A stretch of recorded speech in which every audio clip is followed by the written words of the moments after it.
Assalamualaikum warahmatullahi wabarakatuh. Waalaikumsalam warahmatullahi wabarakatuh. Kembali lagi bersama saya Septia Fatimah Nusara. Kali ini kita kedatangan tamu dari kakak-kakak Paskibra untuk acara Bincang Berbincang. Di pertemuan kali ini kita akan membahas sesuatu yang penting dan dekat dengan kita semua, yaitu hari Kesaktian Pancasila. Kita akan mengupas sejarahnya dan mengaitkannya dengan peran Paskibra. Beliau adalah siapa namanya? Perkenalkan, nama saya Askan Faralia. Saya bertugas sebagai pembawa baki. Dan saya Leticia Aprilia sebagai pasukan 17. Selamat datang, Kak. Selamat datang kembali. Senang sekali bisa diundang di sini. Kak, setiap tanggal 1 Oktober kita merayakan Hari Kesaktian Pancasila.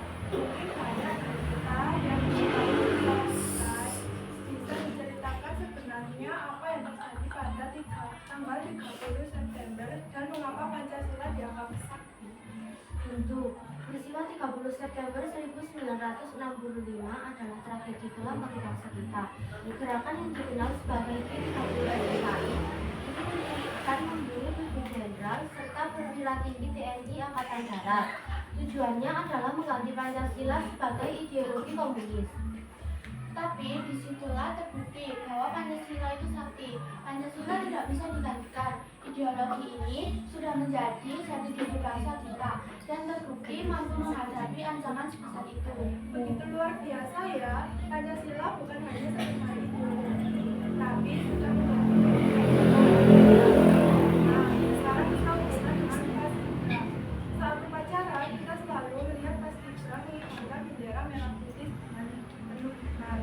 Apa sih makna dari setiap gerakan mereka dan bagaimana itu bisa terkait dengan nilai-nilai Pancasila? Paskibra bisa terkait dengan nilai-nilai Pancasila karena mereka tidak hanya seorang pengibar bendera, tetapi mereka adalah simbol kedisiplinan dan persatuan. Setiap langkah mereka dan setiap gerakan mereka merupakan bentuk penghormatan pada lambang negara kita. Nah, selain itu, dalam Paskibra dibentuk menjadi 3 pasukan, ada pasukan 17, pasukan 8, dan pasukan 45. Angka-angka tersebut melambangkan tanggal kemerdekaan kita, yaitu 1945. Hal ini menunjukkan bahwa Paskibra memegang teguh komitmen untuk mempertahankan kemerdekaan, yang salah satunya yaitu sebagai berarti Pancasila. Jadi latihan yang benar itu sebenarnya untuk melatih fisik dan mental, menjaga nilai-nilai Pancasila ya. Betul sekali. Nilai-nilai seperti kerjasama, tanggung jawab, dan rela berkorban dimiliki. Dari awal mengikuti seleksi hingga latihan, kami selalu diajari dan ditanamkan dalam diri masing-masing untuk memiliki jiwa korsa. Jiwa korsa yaitu satu merasakan sakit, semua ikut sakit. Satu merasakan senang, semua ikut senang. Dan bapak pelatih kami juga sering bilang, bersusah-susah dahulu, bersakit-sakit dahulu, bersenang-senang kemudian. Paskibra juga membuktikan bahwa Pancasila tidak hanya teori, tetapi bisa dipraktikkan dalam kehidupan sehari-hari. Bagaimana nilai-nilai Pancasila dapat diterapkan dalam kehidupan sehari-hari sebagai seorang pelajar? Sebagai seorang pelajar, cara menerapkannya yaitu saya ambil dari sila pertama dulu. Rajin berdoa dan beribadah sesuai keyakinan masing-masing. Sila kedua, bersikap baik, tidak mengejek teman dan menolong teman yang kesusahan. Sila ketiga, menghargai teman dengan cara tidak mengolok-olok walaupun berbeda suku atau bangsa.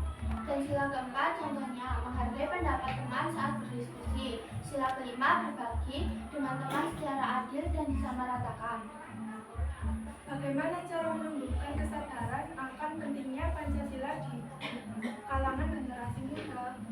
Kalangan generasi muda bisa menumbuhkan hal tersebut dengan cara mengintegrasikan nilai Pancasila, memberikan contoh nyata penerapan Pancasila, dan masih banyak cara lain. Dengan cara ini, diharapkan generasi muda akan lebih memahami pentingnya Pancasila.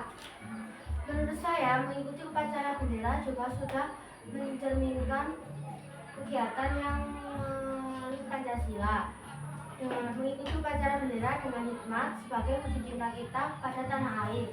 Gotong royong mau membersihkan kelas atau selokan bersama juga termasuk salah satu cara menumbuhkan kesadaran akan pentingnya Pancasila. Apa arti Pancasila bagi diri kakak pribadi sebagai seorang anggota Paskibra? Menurut saya, Pancasila adalah pedoman hidup yang mengajarkan bagaimana saya harus bersikap sebagai pelajar dan anggota Paskib. Dalam latihan, saya belajar disiplin dan tanggung jawab, di mana hal tersebut sesuai dengan sila kedua dan kelima Pancasila. Saat sudah bertugas mengibarkan, saya belajar kebersamaan dan persatuan tanpa membedakan teman. Hal tersebut sesuai dengan sila ketiga, serta membiasakan musyawarah dan mendengar pendapat teman saat akan mengambil keputusan. Dan menurut saya sebagai anggota Paskibra, bagi saya Pancasila itu seperti pedoman hidup. Pancasila jadi panduan saya dalam bertindak, baik saat latihan maupun di rumah. Jadi Pancasila itu sangat penting bagi saya karena menjadi dasar dalam bersikap dan bertindak demi bangsa dan negara. Banyak sekali pelajaran yang bisa kita ambil sebagai penutur. Apa pesan kakak-kakak untuk adik-adik di luar sana agar mereka bisa terus menjaga Pancasila? Pesan saya untuk adik-adik dan teman-teman, mulailah menjaga Pancasila dari hal kecil, seperti rajin belajar, disiplin, dan hormati guru kalian ya. Hafalkan Pancasila dengan mulut, amalkan dengan hati. Dan pesan saya untuk adik-adik teruslah disiplin, mau berbagi dan saling menghormati satu sama lain. Luar biasa sekali Om Rokok obrolan kita hari ini. Kita belajar banyak tentang pentingnya sejarah dan peran kita pentingnya Paskibra dalam menjaga ideologi bangsa. Terima kasih banyak Kak Aska dan Kak Aprilia atas wawasan yang dibagikan. Sama-sama, terima kasih kembali. Untuk para pendengar, terima kasih sudah menyimak.